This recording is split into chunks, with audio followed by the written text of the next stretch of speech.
Kulttuurikuiskaaja podcast. Tässä podcastissa minä, Panu Luukka, kerron sinulle ylärekisteristä ja vähän ylimielisesti totuuksia ja totuuden kaltaisia asioita yrityskulttuurista, johtamisesta ja tietenkin tulevaisuuskyvykkäistä organisaatioista. Pysy kuulolla.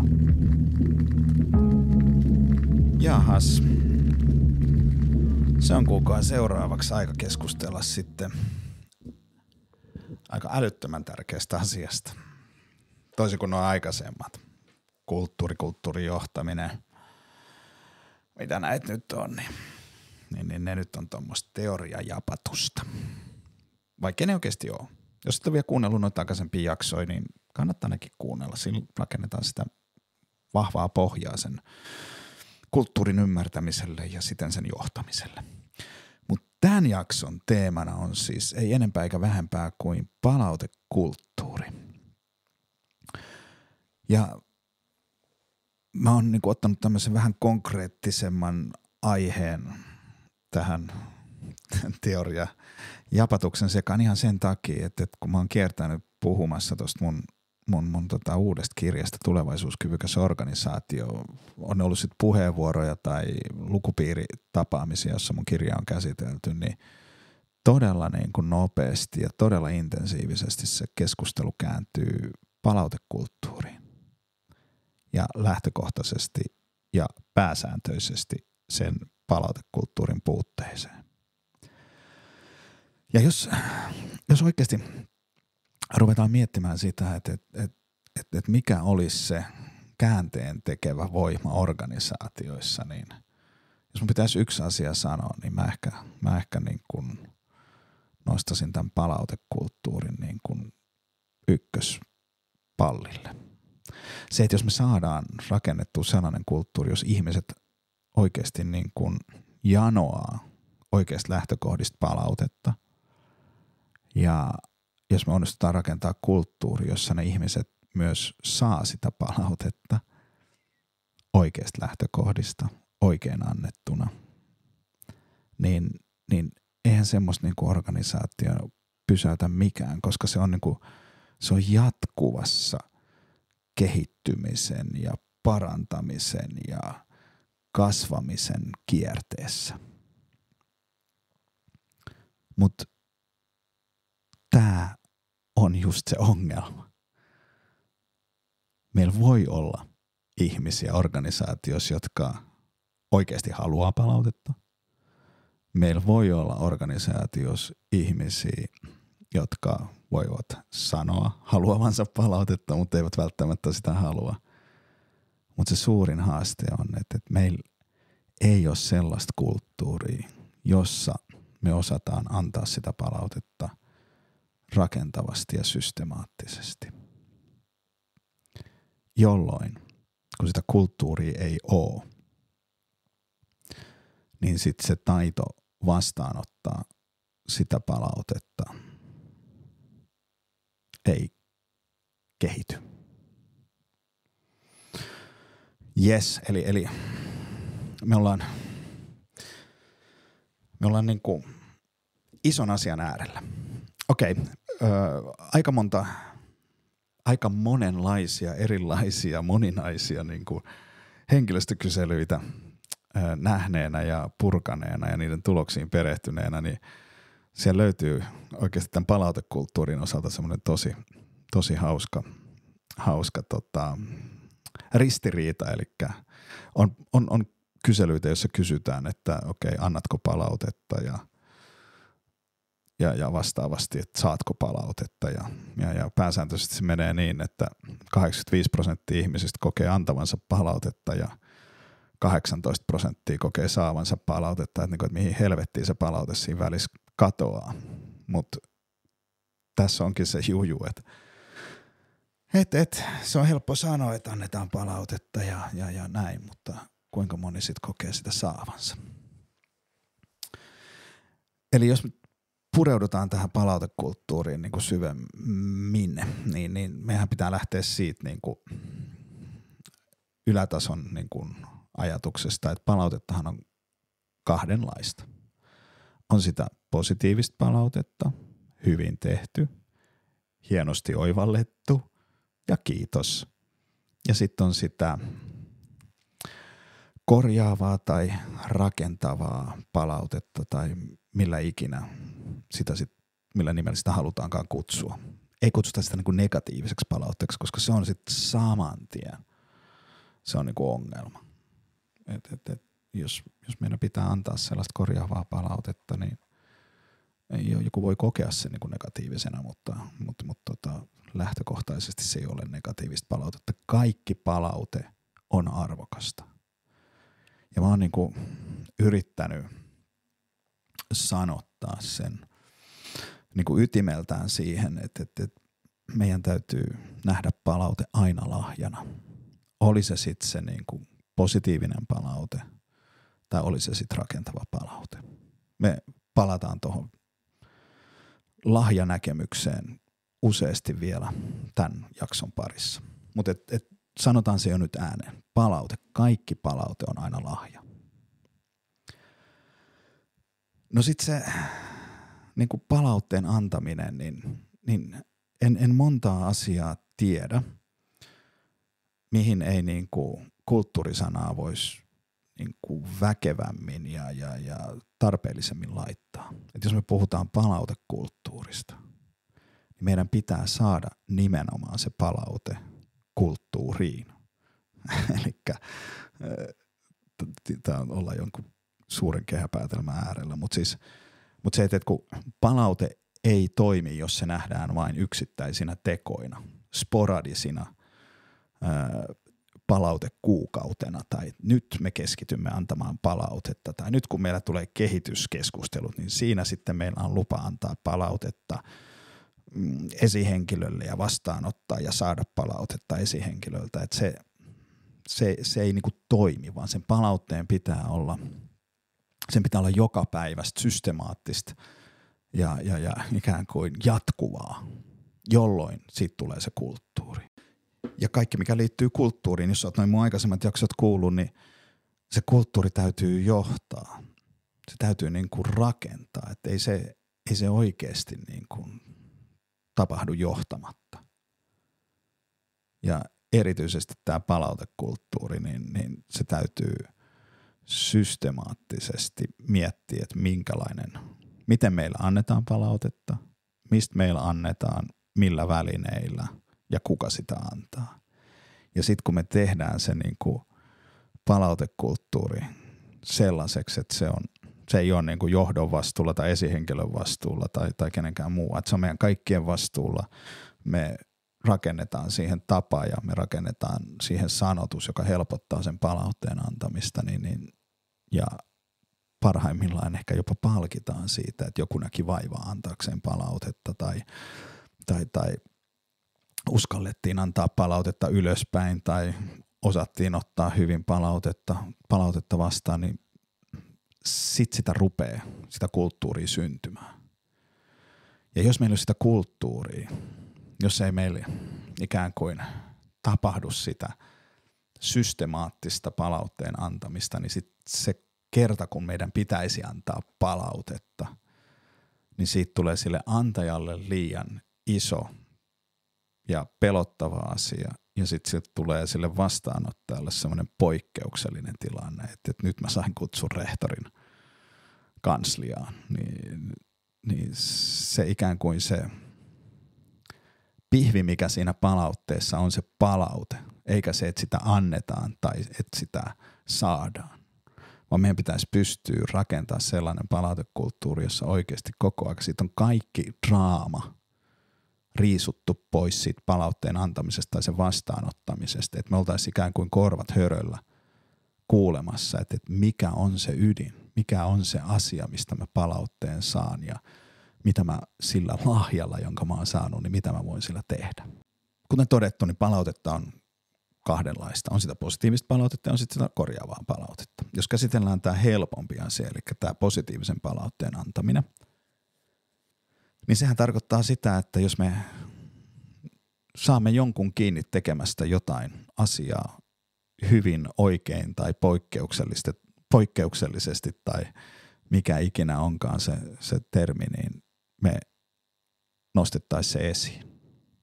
sillä, että hyvin tehty, hyvin yritetty, hyvin tsempattu, hyvin väännetty, hyvin mitä ikinä onkaan. Tai sitten sanomalla vaan se kiitos. Että kiitos kun näit vaivaa. Kiitos kun teit tuon. Kiitos kun tulit. Kiitos kun tuit. Kiitos kun olit. Mikä ikinä se syy onkaan. Ja se ei saa olla siis, se ei saa mennä siihen banaaliksi, niin kuin sellaiseksi jokapäiväiseksi, niin kuin tyhjänpäiväiseksi lässyttämiseksi tai kiittämiseksi. Että hei, kiitos kun tulit töihin tänään. Jollei toi ole niin kuin helvetin poikkeuksellista. Että pena perkeleet, kun et ole kuukauteen käynyt. Kiitos kun nyt tänään tulit. Mutta se ikään kuin, että sen positiivisen palautteen, positiivisen kiitoksen niin kuin sanomisen tarkoitus on kiinnittää sitä toivottua toimintaa siihen yrityksen kulttuuriin ja sen ihmisen tekemiseen ja siihen. Tekemällä jotain sellaista asiaa, mikä koetaan sen organisaation näkökulmasta arvokkaaksi ja jota halutaan saada toistuvasti uudelleen ja halutaan saada lisää, niin pysäyttämällä se tilanne ja sanomalla, että hienosti toimittu tai kiitos kun jäit ylitöihin, se merkkasi tosi paljon. Niin silloin ikään kuin se ihminen ymmärtää ja kokee, että se hänen tekemänsä asia oli tärkeää, arvokasta ja merkityksellistä. Ja uskokaa tai älkää, niin me ihmiset, me halutaan tehdä tärkeitä, merkityksellisiä asioita, joilla on vaikutusta itsemme ulkopuolelle. Me halutaan mielellämme tehdä niitä. Ja silloin kun me kerrotaan organisaation suulla, tiimikaverin suulla, esihenkilön suulla, kuka ikinä sen kertookaan ja kiinnittää sen huomioon, niin silloin sille ihmiselle tapahtuu se oivallus, että aha, tämä oli se, mitä täällä halutaan. Tämä oli se, mikä koetaan arvokkaaksi, niin hell yeah, että mä rupean tekemään näitä useammin. Tämä on kaikessa yksinkertaisuudessaan. Miksi se kiitos pitää sanoa? Miksi meidän pitää pysäyttää se? Että jos lapsi kerrankin laittaa kengät ensimmäisen kerran sinne kaappiin tullessaan rapakelillä sisään ja sä sanot, että kiitos Panu, että laitoit nuo kengät tonne kaappiin. Että se oli hyvä juttu, niin siellä voi tapahtua semmoinen oivallus, että ehkä mä laitan toistekin. Mutta jos sitä vaan olettaa, että no nyt sä laittoi ne kengät siihen kaappiin, niin eihän se saatana pitääkin. Eikä sanota sitä toiselle, niin ei se silloin niin kuin nouse siitä esiin. Mutta edelleen, tarkoitus ei ole se, että kiitetään kaikesta. Et kiitos kun tulit takaisin ruokatunnilta tai mitä ikinä onkaan. Et silloinhan se kiitos inflatoituu, jos sitä niin kuin kaikesta huudellaan ja kaikesta kiitetään ja kaikki nostetaan esiin, niin silloin mikään ei ole erityisen tärkeää. Mutta ei tämä tarkoita sitä, että nyt pitää pantata. Että saamari, että mä sanoin jo kerran tällä viikolla, että se teki hyvin. Nyt jos mä sanon toisenkin kerran, niin tämä inflatoituu. Ja kyllä sä tiedät, millaisessa tilanteessa se on, niin kuin, milloin se toimii. Kiitoksen kanssa ja tämän positiivisen palautteen antamisen kanssa, niin siinä on kaksi haastetta. Ensimmäinen haaste on se, että ajatellaan, että ei tästä tarvitse antaa. Että tämähän on itsestään selvä asia. Ja että kyllä se tietää, että se teki sen. Tämä niin kuin hyvän ja positiivisen palautteen antaminen on lähtökohtaisesti helppoa. Se ei ole siis vaikeaa. Että kyse ei ole siitä, että tämä on niin vaikea antaa toi kiitos tai kehu sille. Toisin kuin sitten taas sen korjaavan palautteen kanssa. Mutta tässä on se, että se nähdään jotenkin itsestään selvänä. Tai sitten toiseksi se nähdään vähän niin kuin silleen turhana, että miksi tässä nyt kiittää. Tai just kun nämä yhdistää, niin se, että no kyllä se tietää, että tämä oli hyvä juttu. Ja että kun suomalainen ei jonkun urbaanin niin kuin tarinan niin kuin varjolla, suomalainenhan ei halua joutua huomion keskipisteeksi tai ei halua huomiota itsensä, niin kyllä se haluaa. Tämä ei tarkoita sitä, että niin kuin aina pitää julkisesti nostaa lavalle jokainen, joka on tehnyt hyvän, vaan siinä arjessa, niin kuin, tehdään siinä arjessa niin kuin niitä huomioita. Mutta sitten jos on jotain sellaisia poikkeuksellisia asioita, me halutaan joku palkita kuukauden työntekijänä tai kuukauden tekona ja siellä on koko firma paikalla, niin tämmöisissä tilanteissa meidän ehkä esihenkilönä kannattaa kysyä siltä työntekijältä, että haluaako ja nauttiiko hän tämmöisestä vai haluaako hän sen plakaatin ottaa vastaan sitten kahden kesken, eikä silleen, että pitää tulla lavalle, kävellä lavalle ja esittää kiitospuhe, jos ei halua olla siellä. Et niin kuin nämäkin on semmoisia asioita, että niistä pitää niin kuin työntekijän kanssa keskustella. Mutta lähtökohtaisesti tosiaan niin sen positiivisen palautteen antamisen ongelmana ei ole se vaikeus, vaan se, että no tarviiko, kannattaako, jaksaanko mä, onko sillä mitään väliä, ikään kuin kela päässä. Ja mä voin sanoa sulle, että tarvii, kannattaa ja silloin väliä. Usko mua. Se, että kun te rupeatte systemaattisesti tuota positiivista palautetta antaa, niin rupeaa tapahtuu ihmeitä. Eikä ne ei ne siitä ylpisty. Rohkeasti vaan. Kiittäkää, antakaa positiivista palautetta aina kun on sen aika. Ja aika usein sen aika on. Pienissä jutuissa. Sillä kiinnitetään sitä toivottua tekemistä siihen organisaatioon. Okei, no sitten se pikkasen hankalampi palautteen annon laji. Eli se rakentava tai korjaava palaute. Ja tämmöisen rakentavan ja korjaavan palautteen antaminen ja saaminen on, tai sen antaminen on siis, se on mun maailmassa niin kuin äärimmäinen välittämisen teko. Ja se pitäisi aina ottaa vastaan äärimmäisenä välittämisen tekona. Koska ainakin tässä meidän kotisuomalaisessa kulttuurissa niin kahden kesken hyvällä niin kuin oikein annettu korjaava palaute, niin se on kuulkaa niin harvinaista herkkua, että koska se tilanne on vaikea sanoa niin kuin Panulle, että Panu, nämä sun podcastissa on aika epäselviä ja polveilevia, koska me ei aina tiedetä, että miten se Panu suhtautuu siihen, ja jos Panu vaikka tekisi näitä niin kuin tosissaan ja rakkaudella ja täysillä ja luulisi, että nämä on ihan hemmetin hyviä, niin meitä pelottaa koko ajan, että miten se siihen suhtautuu ja suuttuuko se mulle tai purskahtaako se itkuu vai meneekö se palasiksi vai mitä sille tapahtuu, niin me pyritään välttämään tämmöisiä epämiellyttäviä tilanteita. Ja lähtökohtaisesti mä väitän, että ihmisluonteelle korjaavan palautteen tai rakentavan palautteen antaminen kahden kesken sydämestä on epämiellyttävä ja vaikea tilanne. Voi olla, että meillä on pari poikkeusta ihmisistä, jotka tykkää tylyttää ja antaa sitä rakentavaa palautetta, mutta silloin puhutaan poikkeuksista. Eli se, että joku uskaltautuu ja joku näkee vaivaa ja joku haluaa asettaa itsensä epämukavuusalueelle, tulla sua kohti sillä rakentavalla palautteella, niin ota se vastaan oikeasti semmosena niin kuin lähes rakkaudellisena tekona. Etenkin, jos se ihminen antaa sen, ja niin kuin mä uskon, että valtaosa rakentavasta korjaavasta palautteesta, joka sitten me oikeasti annetaan, niin annetaan siitä näkökulmasta, että se ihminen haluaa antaa sulle edellytykset tehdä asiat tulevaisuudessa paremmin. On toki joskus ihmisiä, jotka haluavat antaa sitä rakentavaa palautetta pönkittääkseen omaa asemaansa, painaakseen sua alas ja jotain muuta, mutta se ei ole silloin, niin kuin, se ei ole faktista niin kuin palautteen antamista, vaan se on valtapeliä ja kiusaamista. Mutta jos sä oikeasti koet, että ihminen on nähnyt vaivaa ja sanoo sulle, että miten sä olisit voinut tehdä asian paremmin, miten sä olisit voinut tehdä sen asian toisella tavalla, joka olisi johtanut ehkä parempaan lopputulokseen tai johonkin muuhun, niin silloin se ihminen haluaa, että sä onnistut jatkossa.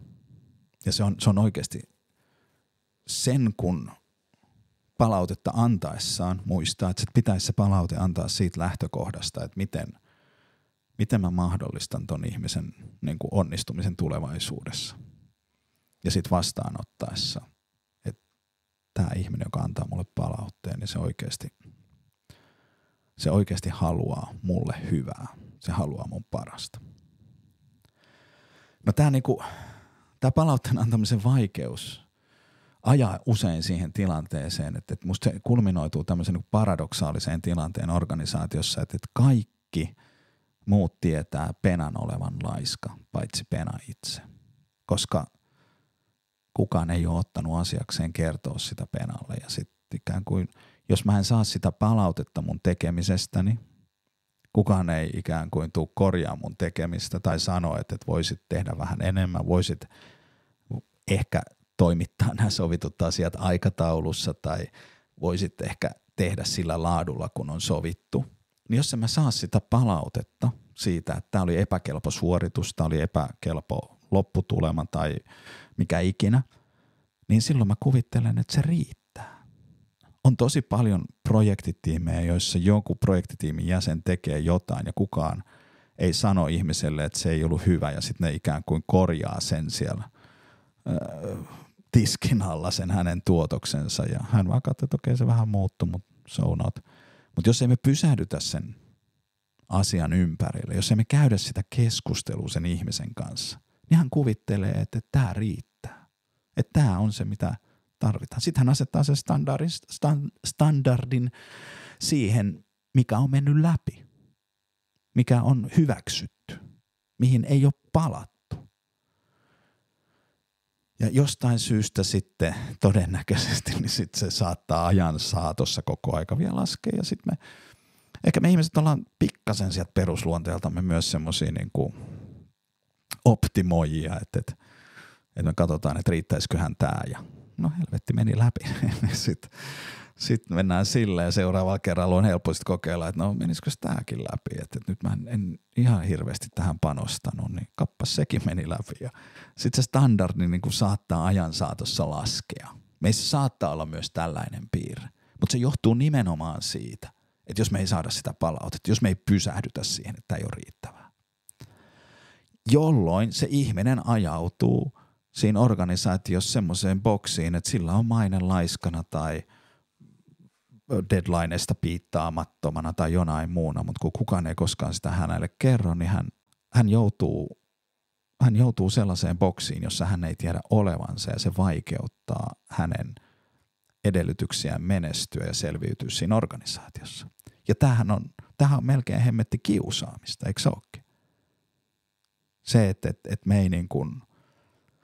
me ei mahdollisteta tälle ihmiselle sitä niin kuin edellytyksiä menestyä siinä organisaatiossa. Me jätetään se huomio, jolloin me ei välitetä hänestä.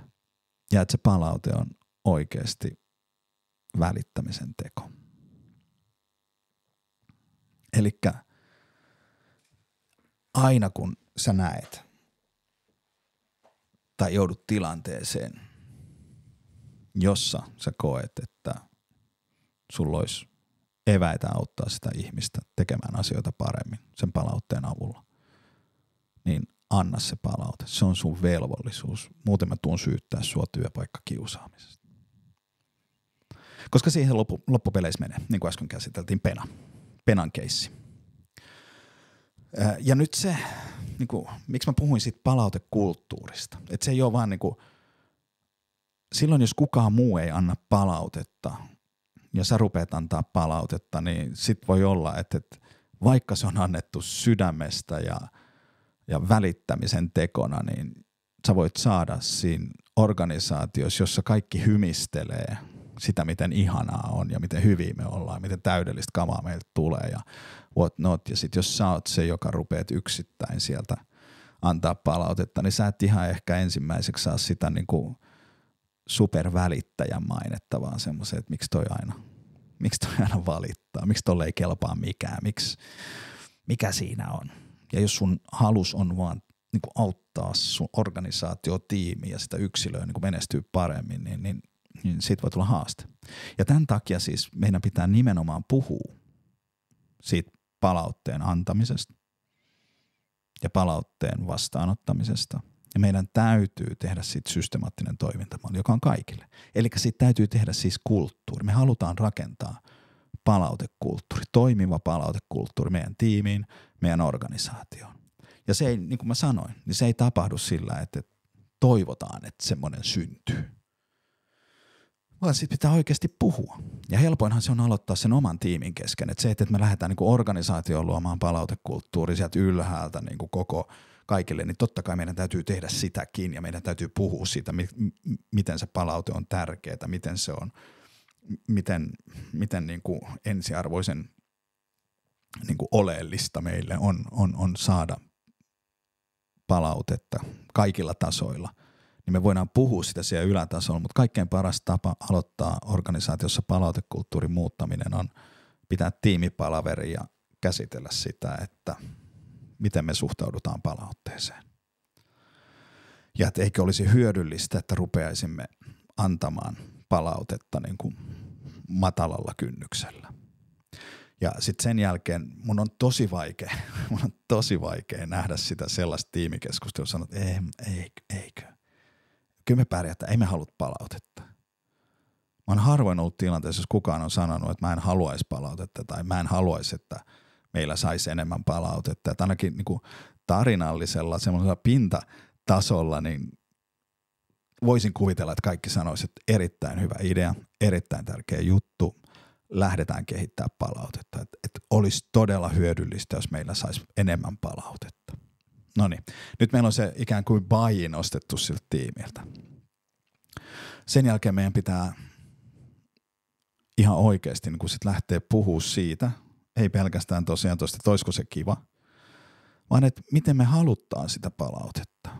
Että miten me halutaan saada palautetta, jolloin siinä, että me voidaan todeta, että no, että positiivisen palautteen voi sanoa tässä tiimin kesken ja se on ihan kiva ja voidaan ottaa siihen sellainen joku systemaattinen tapa vaikka tiimipalavereihin, että siinä kiitetään kaveria, että jokainen kiittää vuorollaan jotakuta viime viikon tai viime kuukauden tekemisestä ja muutoin, että se ikään kuin tulee siihen osaksi jo sitä niin kuin yleistä toimintaa, mutta sitten se todennäköisesti siinä keskustellaan sit siitä, että miten sitä korjaavaa tai rakentavaa palautetta.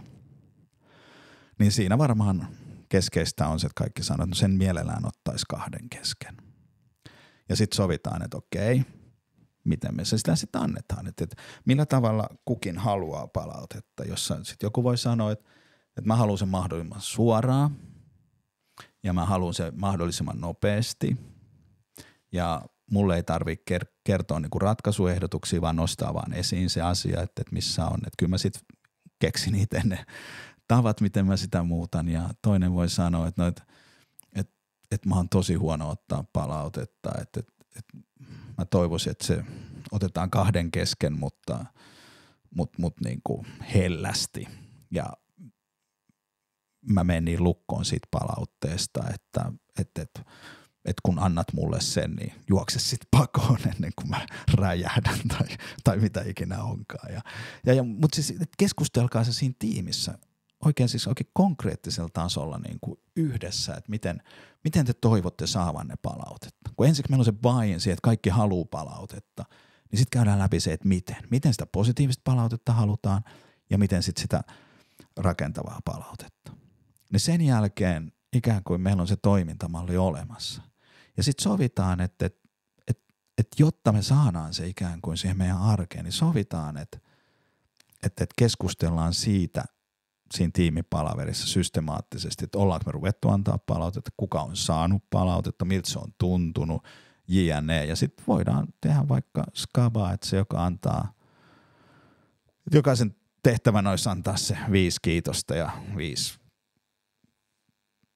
korjaavaa palautetta viikossa tai kuukaudessa tai mikä ikinä onkaan, mutta jollain tavalla, että siihen tulee semmoinen niin kuin push siihen tekemiseen. Että se ei ole vaan sille, että hei, olisi tosi kiva, että me kaikki annettaisiin palautetta. Tuommoinen on ihan paskaa. Ei se niinku, jos se on pelkkää puhetta, että olisi kyllä tosi kiva ja joo, kyllä me nyt ruvetaan antaa, niin me kaikki tiedetään, mitä siinä tapahtuu. Tehdään siitä niinku tavoitteellista ja nostetaan sitä siihen agendalle ja sitten olisi tosi upea keskustella siitä, että ollaanko me nyt tällä viikolla annettu palautetta ja sitten sieltä Pena nostaa käden ylös ja sanoo, että kyllä, että Miia kertoi mulle, että mä voisin olla vähän aktiivisempi. Ja nyt itse asiassa, kun mä käytiin Miian kanssa siitä hyvä keskustelu, niin mä totesin sen, että ehkä mä oon ollut vähän nyt vetäytyvä tässä jostain syystä. Ja mä oon luvannut niin kun nyt rupea toimimaan toisella tavalla.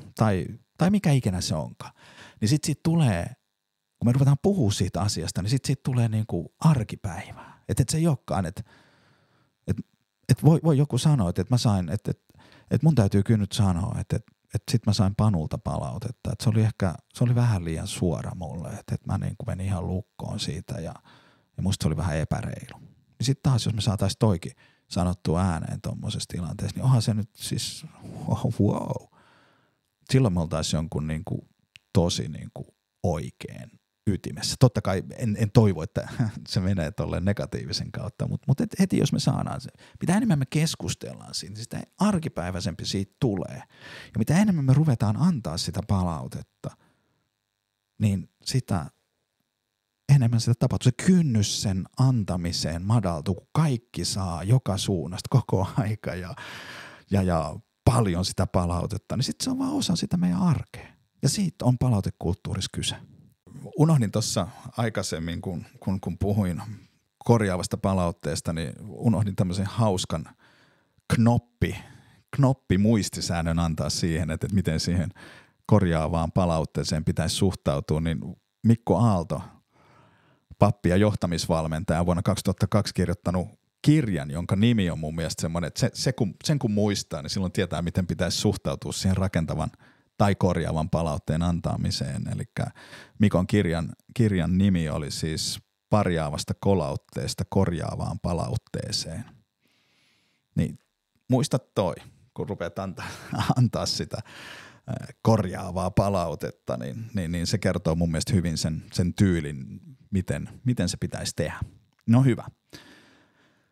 Sitten niin kun sit palautekulttuurin niin kun rakentamisesta puhutaan, niin sinne voidaan tosiaan niin kuin rakentaa semmoisia pieniä jotain yksinkertaisia juttuja, joilla me niin kuin lasketaan sitä rimaa sen palautteen antamiseen, jolla me poistetaan siitä sitä painetta ja jolla me sanotetaan sitä jollain tavalla, niin mä oon nyt varmaan molemmissa mun kirjoissa kertonut nämä esimerkit, mutta mä nyt kerron ne vielä tässä podcastista, ei kahta ilman kolmatta, niin mä olin siis Great Place to Work Instituutissa duunissa 5 vuotta ja 3,5 vuotta mä olin sen Suomen yksikön toimitusjohtajana ja vähän siihen nimeen liittyen ja siihen mihin me oltiin, niin meillä oli vähän semmoinen kuin pakkopositiivisuuden ja yläfemmojen kulttuuri jonkin aikaa siellä, että niin kuin me oltiin tosi ihania ja tää oli tosi kivaa ja kaikki oli fantsu ja ihku ja kaikkea muuta ja sitten jotenkin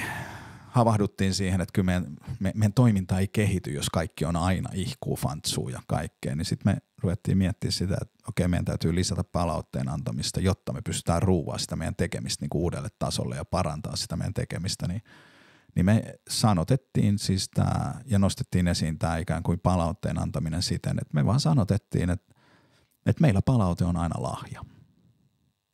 Että palautteeseen pitää aina suhtautua, kuin sä saisit lahjan. Niin silloin se palautteen antamisen kynnys niin kun laski sillä, että siitä tehtiin semmoinen banaali vitsi, että hei Panu, mulla olisi sulle lahja. Tai hei Moona, haluatko lahjan? Niin se niin kuin saman tien tiesi, että mitä on tulossa. Että mun ei tarvitse jännittää sitä, että miten mä otan puheeksi, että nyt mä haluaisin antaa palautteen. Vaan se oli semmoinen niin kuin heitto, että hei, mulla olisi sulle lahja, haluatko? Jolloin sitten ihminen voi toki sanoa, että en ehkä tänään, että mä olisin huomenna vastaanottavaisemmalla tuulella noiden lahjojen osalta. Muistan kerran, kun Eskolan Toni suuresti arvostamani meidän Oulun vahvistuksemme sitten totesi mulle joskus, että Panu, mulla olisi sulle joulu. Sain sitten vähän enemmän sitä palautetta, mutta ikään kuin tämmöinen, että on se mikä tahansa se teidän sanotus tai tapa, jolla ikään kuin pyritään laskea sitä ikään kuin puheeksi ottamisen kynnystä, että viedään siitä se jännitys pois. Tämä ei ihan suoraan liity palautekulttuuriin, mutta tosiaan Great Place to Work -ajalta muistan tämmöisen Previse-nimisen yrityksen, jossa siellä oli vähän samaa, että siellä ei oikeasti toimitusjohtaja toimitusjohtajan niin kuin mielestä niin he eivät puhuneet riittävästi oikeista asioista ja niistä niin kuin vaikeista asioista, niin hän hankki jokaiseen heidän neukkariinsa. Ikeasta kävi hakemaan semmoisen lelukissan, jonka nimi oli sitten Kissa pöydälle kissa. Et kun sä nostit sen siihen pöydälle, niin sit kaikki tiesi vakavoitua, että nyt tulee joku asia, nyt tulee joku vaikea asia, joka meidän pitää käsitellä. Että se ei ole semmoinen, että sun pitää rykiä ja mitäs mä nyt sanoisin tän ja muutoin, vaan kun sä laitat sen kissan pöydälle, niin kaikki tietää saman tien, että okei, nyt Panulla tai Moonalla tai kenellä ikinä onkaan, niin on jotain niin kuin tähdellistä ja tärkeää ja vaikeaa sanottavaa, jolloin se ikään kuin se laskee sen kynnyksen. Ja tommonen systeemi kannattaa siihen niin kuin palautekulttuurin muuttamisen alkuun laittaa. Ja sitten se toinen tarina, jonka mä aina kerron tästä palautekulttuurin niin kuin rakentamisesta ja luomisesta on se, että minkä mä oon Kedonpään Kimmolta aikoinaan kuullut. Se liittyy Pipelife Finlandin kulttuurin muutosmatkaan, jossa siis Pipelife Finland on tämmöinen muoviputkia valmistava. Heillä on, onko he 4 vai 5 toimipistettä Suomessa, missä siis prässättiin siis muoviputkia pohjoisessa, Ylöjärvellä, Iissä, Haaparannassa, yms paikoissa, että siellä semmoista kohtuullisen suorapuheista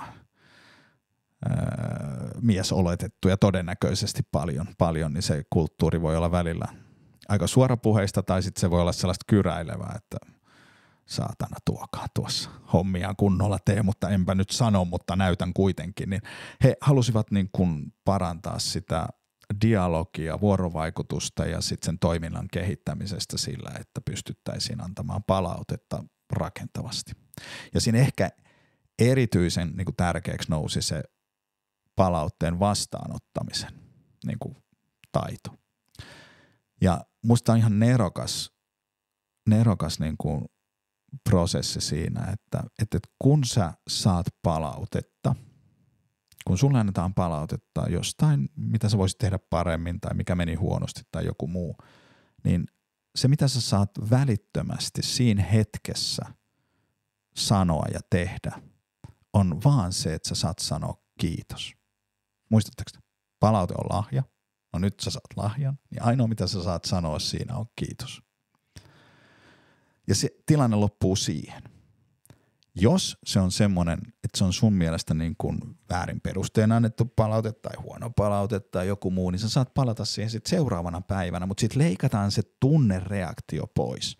Että se on sitten ikään kuin toivottavasti ja ainakin paperilla niin pohdittu ja paremmin annettu kuin se, että sä rupeat niin kuin pettymys, vihas, suutuspäissäs niin kuin plastaamaan siihen palautteeseen jotain sopimatonta tai jotain tyhmää tai jotain muuta, niin tässä on taas se, että sen ikään kuin kun me viedään siitä palautteen annon hetkestä pois se jännitys.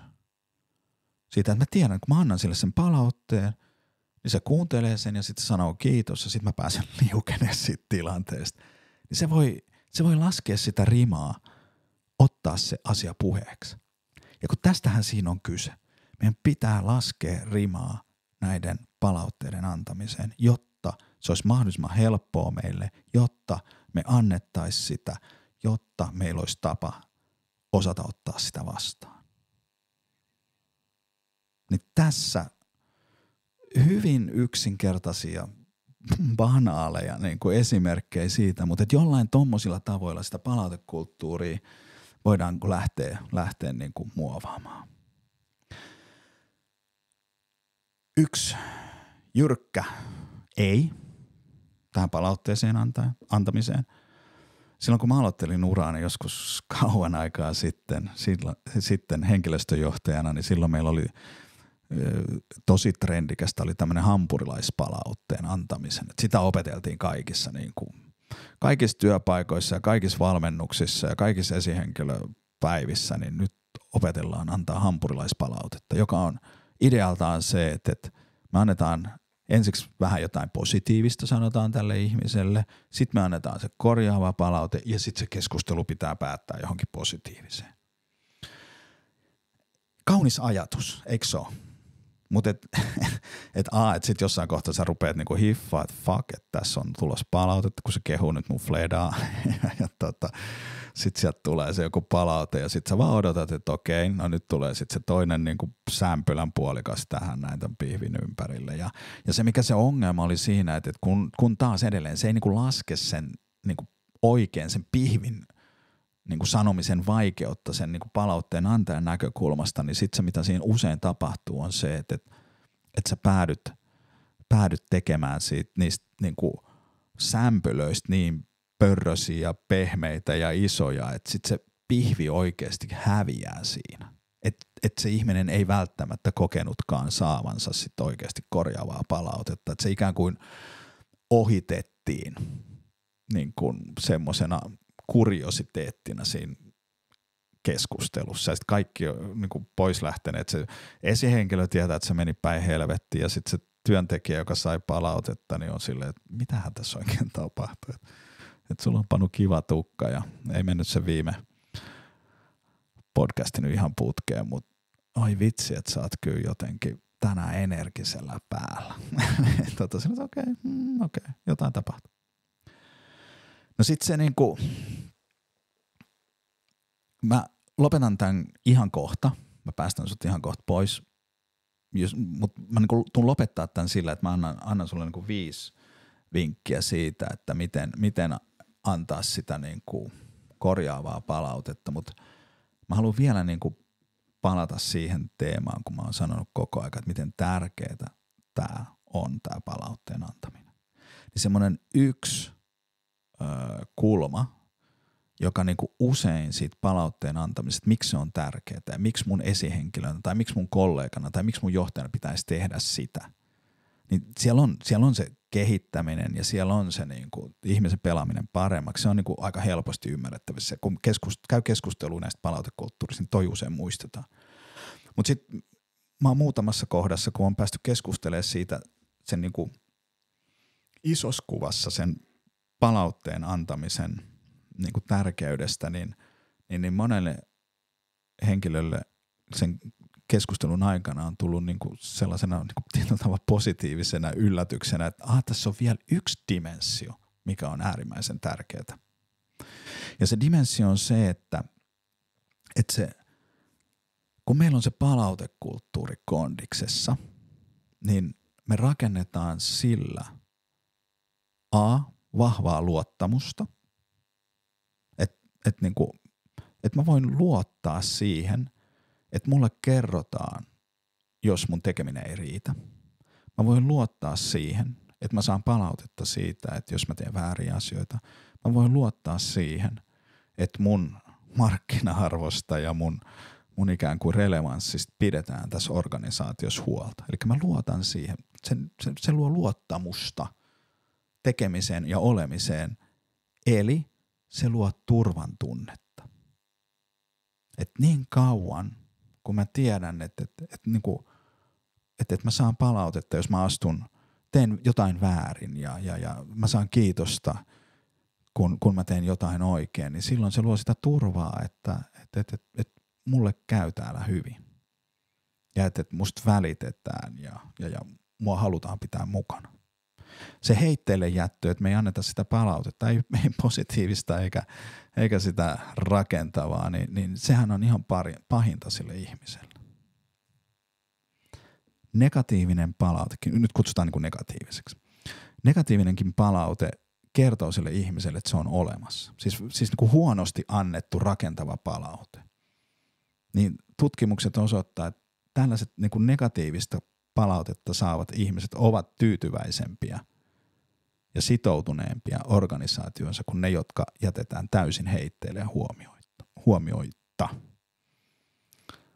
En siis kannusta ja kehota antamaan niin kuin huonosti rakentavaa palautetta, mutta ihan vaan se, että kaikkein pahinta ihmiselle on se, että hän ei koe olevansa olemassa tärkeä tai merkityksellinen. Hän on näkymätön. Se on kaikkein pahinta, mitä te voitte ihmiselle tehdä tiimissä, organisaatiossa, perheessä tai yhtään missään. Eli annetaan niille ihmisille huomiota, mutta tehdään se niin kuin hyvin. Ja tuossa mun toisessa kirjassa, eli tulevaisuuskyvykäs organisaatio, niin siinä mä annoin ja kirjasin 5 ohjetta siitä, miten antaa niin kuin hyvin mun mielestä korjaava palaute. Niin jos vielä jaksat ne kuunnella, niin sitten on suoritettu tämä jakso. Eli ensimmäinen ohje hyvän korjaavan palautteen antamiselle on se, että ole suora. Ja tällä mä tarkoitan sitä, että kun sulta kysytään, että mitä mieltä sä oot tästä, mitä mä oon tehnyt tai mikä tää on tai leiska tai joku muu, niin kerro mitä mieltä olet. Jos sä tykkäät siitä, että se on hyvä, niin sano, että hyvä. Ja jos sä kysyt, että mitä mieltä sä oot tästä ja se on sun mielestä voisi olla vähän parempi, niin kerro, että se voisi olla vähän parempi. Ja kuulijan niin halutessa, niin anna sitten ehkä vihjeitä, miten se voisi olla palaute. Mutta muista se, että se suorana oleminen, eli suora palaute ei ole synonyymi tylyydelle tai röyhkeydelle. Ja jos sä annat palautetta henkilön pyytämättä, niin perustele aina ensiksi, miksi koet velvollisuudeksesi antaa palautetta hänelle ja tässä tilanteessa. Ja anna se palaute aina mahdollisimman pikaisesti havaittuasi sen syyn sen antamiselle. Eli pitää olla suora, ei kierrellä ja kaarella. No sitten se toinen ohje on, että irrota palaute aina henkilöstä. Kirjassa kerran esimerkkinä, että joku voisi antaa näin palautetta, että tämä lause on tosi monimutkainen, voisiko sitä hieman selkeyttää.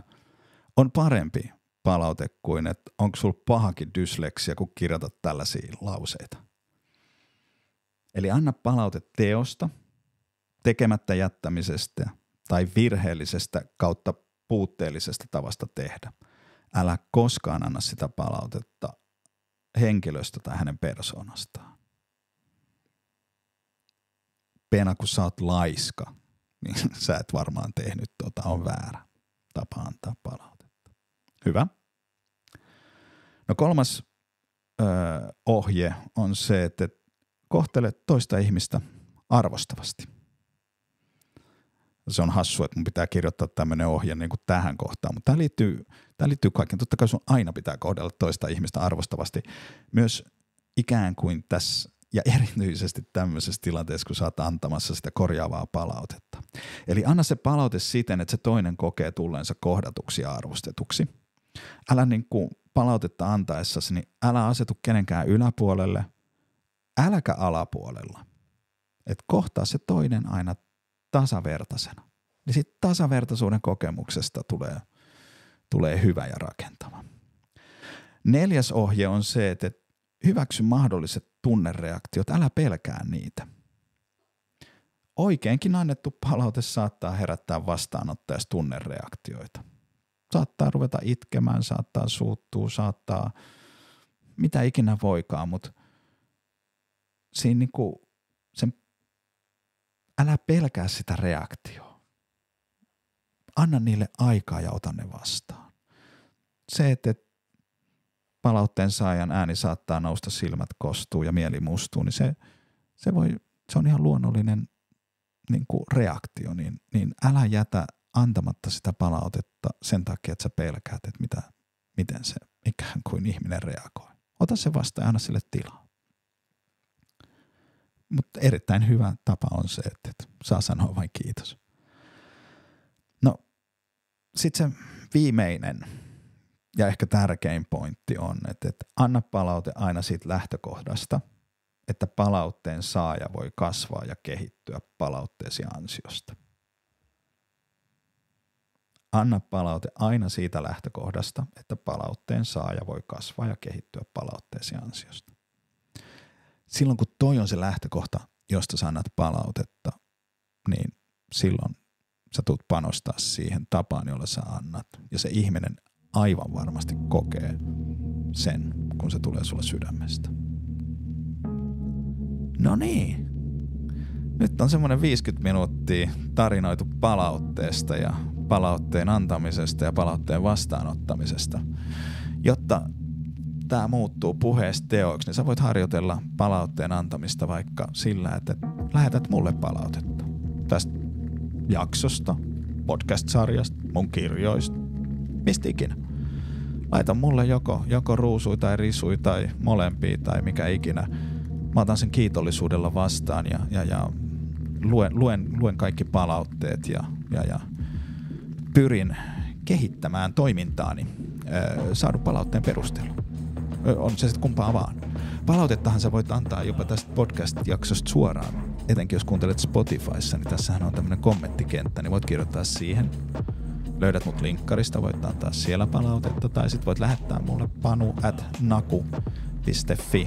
sähköpostiosoitteeseen palautetta. Ja sen Naku kirjoitetaan siis NAQU. Mennään joskus tarkemmin siihen, mistä se nimi tulee. Mutta arvostaisin kaikkea palautetta, jota saan. Ja podcast jatkuu. Mä julkaisen näitä eri mittaisia, eri teemaisia jaksoja sitä mukaan, kun näitä saan purkitettua. Ja toivon, että tästäkin jaksosta oli sulle iloa ja jännityksellä odotan, mikä mahtaa olla seuraavan jakson teema.